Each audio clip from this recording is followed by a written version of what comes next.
your license need saving? Do the wise thing. Call Wise Man Lawyers. Does your license need saving? Do the wise thing. Call Wise Man Lawyers. Don't face that court alone. Let the Wise Man team get you back on the road. Does your license need saving? Do the wise thing. Call the Wise Man team at Wise Man Lawyers.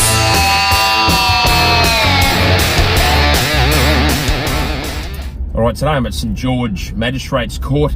It's about a 5.5 hour drive west of Brisbane, so I drove up yesterday, stayed at St George last night, met the client this morning. Basically, my client was charged with mid-range drink driving, reading at 0.146, so mid-range starts at 0.100, ends at 0.149. Once you hit 0.150, it's high range. To be eligible to apply for a work licence, you need to be 0.149 or below, and you can't have lost your licence in the last 5 years, and there's a few other eligibility requirements you need to satisfy, but basically 0.149 and below, and as I said, my client was 0.146, so just slid in eligibility-wise by a whisker. So again, 0.146, so he was 0.149 or below, hadn't lost his licence in the last 5 years. He's the holder of an open Queensland licence, so he was eligible to apply for a drink driving work licence, albeit only just. Worst case for mid-range is a 12-month disqualification. Mandatory minimum is 3 months, but when you apply for a work licence, if successful and it's granted, the magistrate has the discretion to double the disqualification he'd otherwise give. So basically, the maximum becomes 2 years and the minimum 6. And obviously that's a range based on 0.100. So if you apply for a work licence and you're successful with a reading of 0.100, 6 months with a work licence would be an expected outcome, and technically you get up to 2 years if you were given a work licence. I won't talk about what my client does for a living, but he lives in St George and he's in a role where he's required to drive throughout the extended Shire. So if he was to lose his licence, he would lose his job, and obviously, you know, if you live out here and you don't have a job or a licence, your life's going to go down pretty quickly as far as quality of life goes.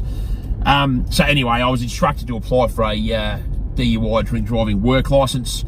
Basically, what you need to do there is, if you're not self-employed, an affidavit needs to be drafted for you to sign. Ours generally go for about 8 to 10 pages, covering a number of things, but in a nutshell, talking about the financial hardship you're going to suffer if you lose your licence, as well as a number of other key points. We also need to draft an affidavit for your employer to sign. Generally, that one's about 4 pages, and again, it covers a number of issues, but the short version is it needs to state the the consequences of a loss of licence, meaning you're going to lose your job. It needs to be black and white on that. It can't be a case of, you can't use vague language or fence it. The employer needs to state this is what will happen if you lose your licence. And I mean, if you're not going to lose your job, great. You don't need a work licence, and it's good news that you're not going to lose your licence, your job. But if you are going to lose your job, if you lose your licence, the employer needs to state that. It can't be fence sitting or we'll assess that after the court or anything like that. It needs to be, if he loses his licence on the day of court, this is what we're going to do.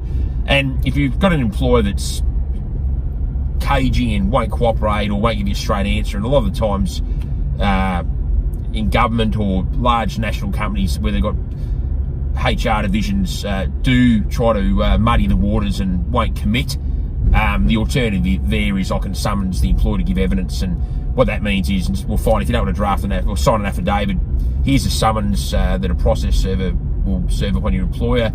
The employer needs to be at court on this date, and if you're not there, meaning if the employer's not there, the magistrate's got the discretion to issue a warrant for the employer's arrest. So a lot of employers wrongly think that by refusing to sign an affidavit is the end of the matter. Well, no, it's fine. Don't do an affidavit. See you at court. Here's your summons. But that wasn't the case today. The client's employer was very cooperative, but I'm just spelling out the options for how evidence can be given by the employer. So anyway, I drafted all these documents. I engaged us about 10 days ago. We got on it pretty quickly. Drafted all the documents, filed it with the court in advance. We got him to the reformatory course we get all of our clients to do, and got him to get references based on a template we give all of our clients. Again, drove up yesterday, met the client this morning. I ran through the procedure with him, what he can expect to happen in the courtroom, what I'm going to say, what the magistrate's likely to say, what the prosecutor's likely to say, or at least the questions they're going to ask, I should say. You know, you never know what's going to be said in the courtroom, but obviously if you dance to the same tune long enough, you pick up on expected nuances or directions of questioning, etc. I had to speak quite a bit, partly because the magistrate wanted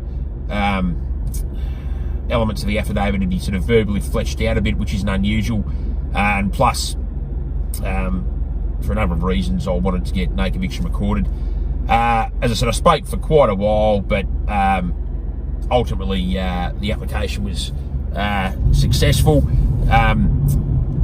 As I said, technically the worst case with a work licence granted is a 2-year disqualification. Technically, it's a minimum 6 months with a work licence granted. My client was given a 8-month disqualification, which basically equates to 4 months if there wasn't a work licence. And for a reading of 0.146, that's a very good outcome. I'm very happy with it. The magistrate ordered there be no conviction recorded, so 8-month disqualification, no conviction recorded. There was a modest fine imposed and a work licence was granted, so he can continue to drive during the 8 months for work purposes only, 4 a.m. to 9 p.m, 7 days a week. So obviously he's going to keep his job and maintain his income and his livelihood, and not end up on the unemployment line. Again, that outcome summarised again: 8-month disqualification, modest fine, no conviction recorded, work licence granted. Client's very happy. I'm Andrew Wiseman at St George Magistrates Court. Thanks for watching. Hi, I'm Andrew Wiseman from Wiseman Lawyers, Queensland's only truly dedicated drug, alcohol and traffic offence law firm. If you face loss of licence, loss of vehicle imprisonment, or anything in between at any court in Queensland, we can and will help you today. This is our specialty. This is all we do. Give us a call, 1300 947 352. I look forward to helping you resolve your issue today.